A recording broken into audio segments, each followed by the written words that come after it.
rejoint tout de suite Michel Santi en duplex de Genève. Bonsoir Michel Santi. Bonsoir. Alors vous êtes économiste, conseiller des banques centrales des pays émergents. Vous venez de publier d'ailleurs Chronique d'un fiasco économique et politique, c'est chez l'Harmattan.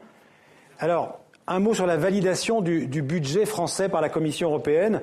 Le déficit de la France reste élevé, surtout les recettes fiscales françaises sont plutôt annoncées à la baisse, ce qui veut dire que la France n'a pratiquement pas de marge de manœuvre aujourd'hui. La France n'a plus aucune marge de manœuvre, en tout cas en termes d'augmentation des impôts.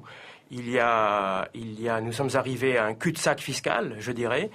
C'est pour ça que la Commission européenne a donné un genre de blanc-seing ou de satisfecit, si l'on veut, au compte public français, avec toujours une optique qui est le fait que la France devrait, selon la Commission européenne, tailler dans ses dépenses publiques. Oui. Voilà. Alors, on ne peut plus augmenter les impôts, mais il faudrait démanteler l'État social, et c'est ce à quoi s'emploie Olli Rehn et ses collègues de la Commission européenne depuis quelques années. Voilà la seule porte de sortie pour la France, en tout cas pour l'instant. Olli Rehn, qui est le commissaire européen en charge de ces questions budgétaires. Alors pour vous, Michel Santi, le pays qui ne joue pas le jeu en Europe, c'est l'Allemagne. Vous dites que l'Allemagne mène une politique assez égoïste. Elle refuse une augmentation des prix dans l'Union européenne. Elle exporte trop et elle ne consomme pas assez.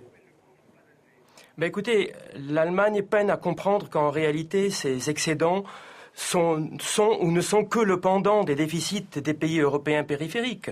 Si l'Allemagne a gonflé ses excédents depuis l'arrivée de l'euro, jusqu'à aujourd'hui du reste, si l'Allemagne a multiplié par 2, voire par 3 ses exportations en 10 ans, c'est tout simplement parce que les cigales européennes ont consommé énormément jusqu'au déclenchement de la crise des dettes souveraines, c'est-à-dire jusqu'à 2008.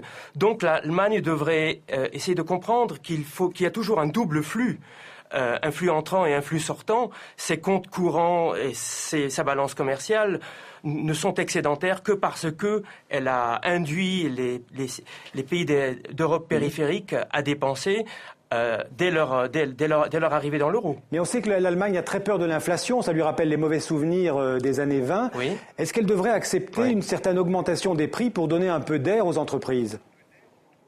Écoutez, malheureusement, les consommateurs allemands ne consomment pas ou consomment très peu. Ce qu'il faudrait, c'est que, d'une certaine manière, que l'Allemagne essaie de rendre l'appareil à l'Espagne, au Portugal, à ces pays-là qui ont consommé énormément allemand. Les 10 premières années, en gros, du lancement de l'Europe. Il faudrait que les consommateurs allemands achètent portugais et espagnols. Afin tout simplement d'équilibrer mécaniquement les comptes de l'Europe. Ou alors, il faudrait qu'il y ait des mécanismes de transfert automatique de liquidités des pays riches, comme l'Allemagne, jusque vers les pays nécessiteux. Il faut qu'en fait, ça se résume à une seule chose. Il faut qu'il y ait la solidarité européenne. C'est ça qui manque. Merci en tout cas. Merci Michel Santi d'avoir été en duplex et en direct avec nous depuis Genève.